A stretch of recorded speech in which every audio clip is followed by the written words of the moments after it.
Good morning. My name is Erica, and I'm a senior solutions engineer at a top company in the e-commerce tech space.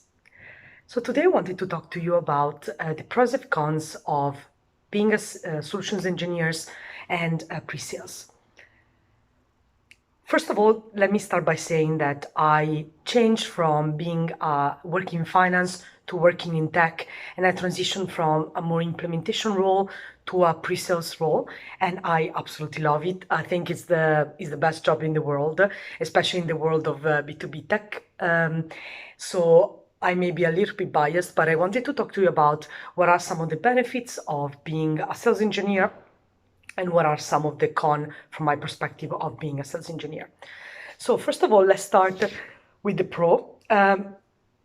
The first thing is that if you really like complex problems or you really like to dig in and use your creativity to solve problems, this is a great job because every day is a new puzzle to solve.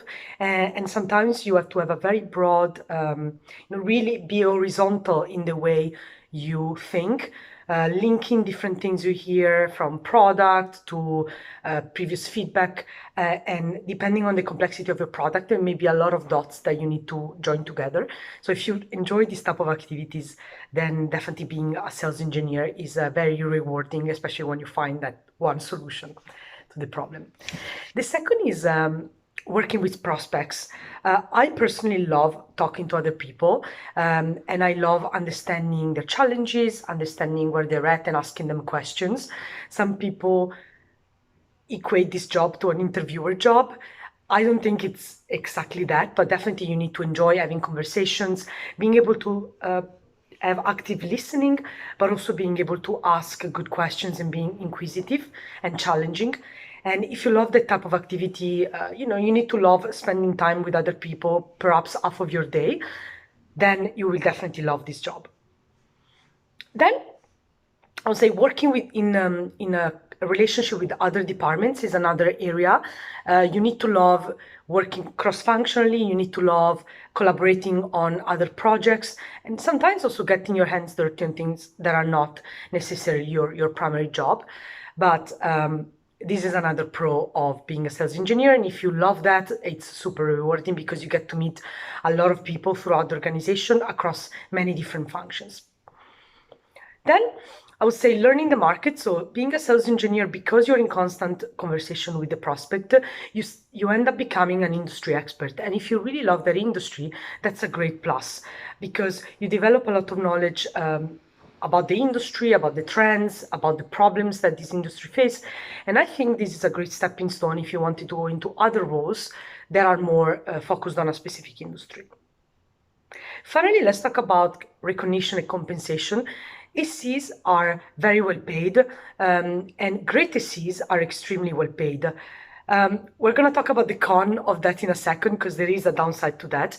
But overall, SCs are very well seen in the organization.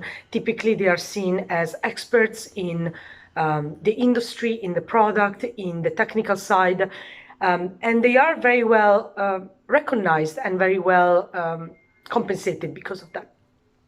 Let's now go through the cons. So in certain organizations, the SC is really seen as a supporting function. So eventually the person who is running the deal is really the account executive, not the SC. So if you have a good partnership with an account executive, you may be able to almost be 50-50 in terms of decision making. You may be able to influence a lot the decision making, but in some organizations, the account executive is really the leading figure. And you may have to accept that sometimes the account executive doesn't agree with your way of working at deals. And so you may have to swallow a tough pill every once in a while and put your ego in check. Then, from a compensation perspective, SCs, it's not very easy as an SC to go really, really high in the organization. You are still in a sales function, but you're also in a supporting function. So typically SCs don't get, as much compensated as account executives or as product managers. So you really have to, you have a more stable income, but you will never reach the high peak, but you will also never reach the low bottom end like some of the other functions in a B2B SaaS company. So it's a little bit in the middle, let's say. You're very well protected from the law, but it's not that easy to go really, really high when it comes to compensation. Then I would say another con is that sometimes there is a bit of an unclear path.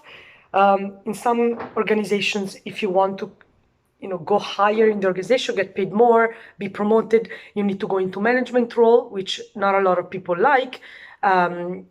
You may want to continue being a sales engineer, so continue being an individual contributor, and it's not easy to understand what is that path forward. But also, it is true that in most organizations, the leading roles, so the really senior management roles, are typically held by people from the sales organization, and sometimes even the head of sales engineering, the head of pre-sales, reports to the head of sales.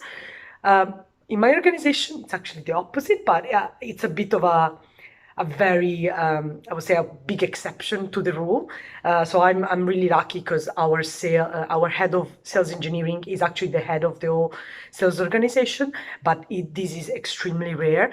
And yeah, it may be a bit frustrating at times if you really want to go really, really high in the organization, that you may have to transition to a new role or find an organization where these type of transitions are possible. Well, I hope you enjoyed this video and you understand a little bit more of what are the pros and cons of sales engineering. Feel free to leave me a message down in the comments below if there is any topic or you have any questions that you'd like me to tackle. I'm here live every morning in an unedited video, one take, talking about a topic in B2B SaaS and pre-sales. So hope to see you tomorrow.